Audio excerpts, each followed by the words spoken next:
네, 안녕하세요. 경제겐 종독개입니다. 어제 미증시는 골드만삭스를 비롯한 주요 투자 회사들이 엔캐리 트레이더 물량 중 한 80%를 청산됐다고 평가했고요. 엔캐리 청산 우려 완화에 지금 증시가 상승을 했었습니다.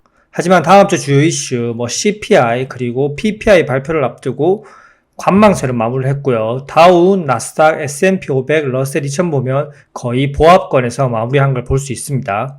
8월 5일 패닉셀 이후에 폭풍 같았던 한 주가 지나갔습니다. 투자 심리는 여전히 회복되지 않고 아직 관망하는 시선이 더 큽니다. 다음 주에 반등할 수 있을지 쉬어가는 한 주가 될지 체크해 봅시다. 렛츠고! 나스닥 일봉상에서 120선을 깨고 내려가면서 한 번 또 240선을 터치한 적이 최근에는 없었는데 240선 부근에서 반발 매수세가 들어오면서 올라와 줬지만 이제 딱 저항 부근입니다. 주봉에서 보면 전저점을 지켜줬지만 아직까지 전저점 60선 부근까지는 갭이 있는 모습입니다. 월봉도 밑꼬리를 달면서 간신히 10선을 지켜줬지만 아직까지 하방 압력이 강합니다. 차트를 이렇게 넓은 시선을 한번 보시면 코로나 이후 쭉쭉 올라오던 증시가 20선과 이격도를 계속적으로 좁혀가면서 하방 압력을 받으면서 20선 부근에서 등락을 보이다가 쭉 하락을 했는데요.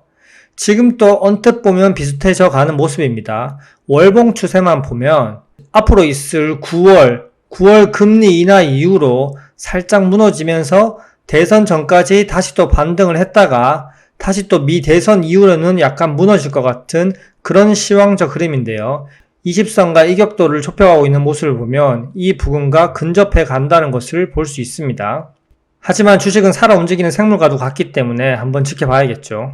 나스닥 60분봉을 보면 지금 이 검은색 라인 120선 위에서 계속적으로 업앤다운을 하다가 하락 시에 120선 부근에서 머물고 다시 240선 부근까지 하락, 243 부근에서 반발 매수가 들어오면서 상승, 다시 반등 나왔지만 추가적으로 계속 하락. 지금 추세적으로 하락하는 모습을 보이고 있기 때문에 다시 상승하려면 일단 이 검은색 라인 120선 위로 올라와 줘야 됩니다. 120선을 회복하지 못하고 이 부근에서 계속 맞고 떨어진다면 추세적 하락이 한 번 더 나올 수 있는 그런 모습입니다. 일단 이 120선 부근을 회복하고 240선 부근 사이에서 이 사이에서 업앤다운을 해주는 게 추가 폭락은 제한될 수 있겠구나 생각할 수 있는 그런 모습일 텐데 아직 안심할 단계가 아니라는 겁니다. 일단 국장은 니케이 지수와 상당히 비슷하게 움직이는 모습입니다. 니케이 지수와 코스피 10분봉을 함께 보면 코스피 10분봉입니다. 급락 이후에 상승할 때 다시 니케이 지수도 급락 이후에 상승하고 그 다음에 우상향 만들어가면서 옆으로 기고요. 코스피 10분봉도 우상향 상승하면서 옆으로 기어주는 모습. 지금 그만큼 엔캐리 트레이드 청산에 대한 공포에 시장이 집중하고 있고 아직 투심 회복이 안 되니 니케이 증시에 따라서 이리저리 휘둘리는 겁니다.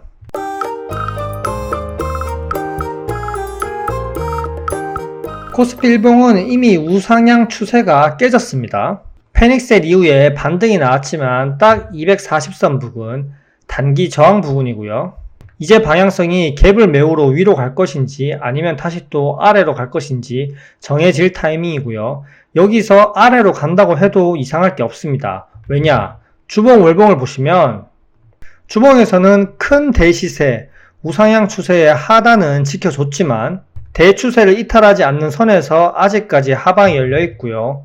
월봉 역시 큰 대시세 120선 부근을 터치하고 다시 올라가 줬지만 아직까지 대시세를 이탈하지 않는 선에서 하방 구간이 열려있기 때문에 아까 제가 나스닥 60분봉에서 얘기한 것처럼 나스닥 60분봉에서 120선을 회복해 주느냐가 우리도 방향이 정해지겠죠.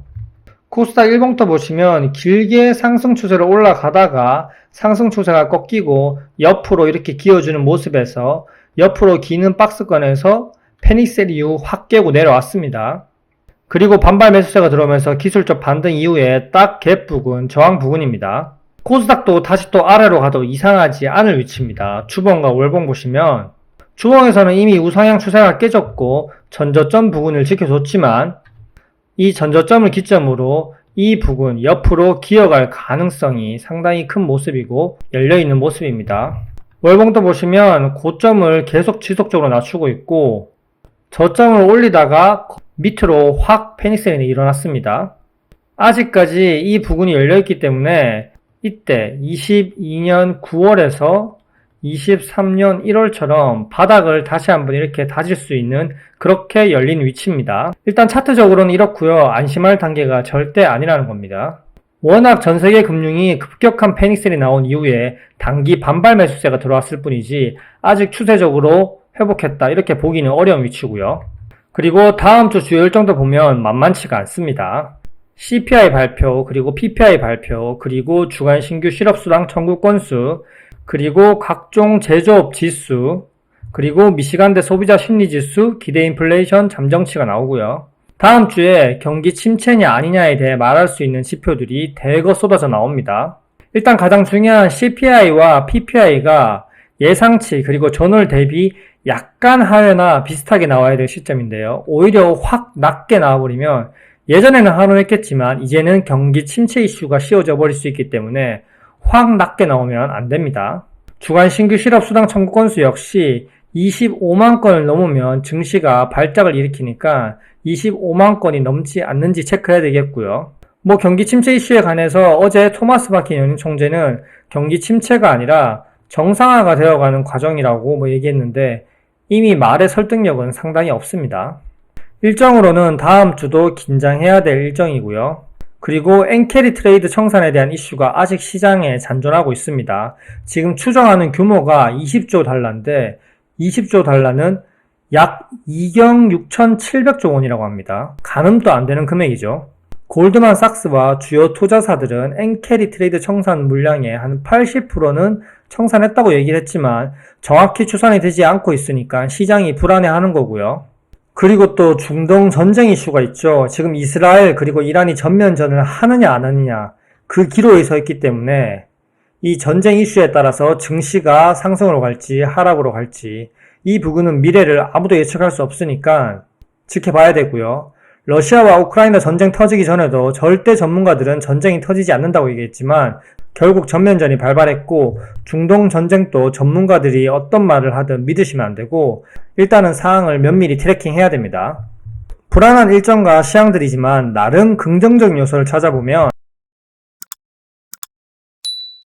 미 대선이 100일도 안 남았습니다. 근데 트럼프와 해리스 격차가 해리스가 역전했습니다. 거의 초박빙이고요. 민주당 진영에서는 증시 부양에 힘을 써야 하고 만약에 또 8월 5일과 같은 패닉셀이 또 나오면 대선에 안 좋은 그림이 될 수 있으니 그런 패닉셀은 막으려고 민주당이 노력을 하겠죠. 하지만 급반등을 만들 수는 없을 겁니다. 반대로 또 트럼프는 패닉셀을 만들면서 이것 봐라, 현 민주당에서는 증시 부양도 못하고 무너뜨리지 않냐, 내가 하면 세계 평화와 모든 증시 평화를 불러올 수 있다, 이렇게 얘기하면서 또 그림을 만들 수도 있죠. 미 대선의 향방 역시 면밀하게 지켜봐야 될 상황입니다. 또 그나마 긍정적인 것은 제가 국내 증시는 신용잔고와 그리고 환율 추이에 대해서 면밀하게 트래킹해야 되고 이 영향을 상당히 많이 받는다고 말씀드렸습니다. 신용잔고가 지금 급감했습니다. 8월 6일 기준으로 19조 원대였는데 8월 7일 날 17조 7천억 원대, 하루 만에 약 1.3조 원이 감소했습니다. 이 정도로 하루 만에 감소한 건 진짜 역대급이고요. 그리고 8월 8일 기준으로 다시 17조 원 초반대로 내려왔고요. 이래서 국장은 한 방에 노리면 한 방에 훅 갑니다.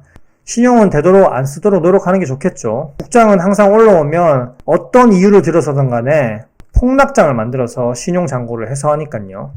그리고 환율도 보시면 환율이 1365원으로 마감했습니다. 킹달러에 대한 우려가 살짝 완화되고, 하지만 다음 주에 CPI 발표 이후로 요동을 칠 텐데 그래도 1,400원대에 근접하지 않다는 게 나름 증시에 긍정적으로 작용할 수 있습니다. 그래도 아직 환율은 높습니다. 환율이 1,300원 초반대로 내려와야 되는데 내려올 수 있을지 이것도 지켜봐야겠죠. 여기까지 그나마 긍정적인 요소를 몇 개 찾아봤습니다. 아직까지는 시황적으로든 그리고 다음 주 일정으로 봐도 시장 투심이 회복 안 되고 있으니 다음 주에는 공격적 투자보다는 각종 지표들을 확인하면서 관망하는 한 주가 되어야 할 듯 합니다. 어쨌든 주식을 원투데이 할 거 아니니까 이참에 시장 보는 눈을 기르는 것도 내 자산이 된다는 걸 명심하시고요. 남은 주말 잘 보내세요. 안녕.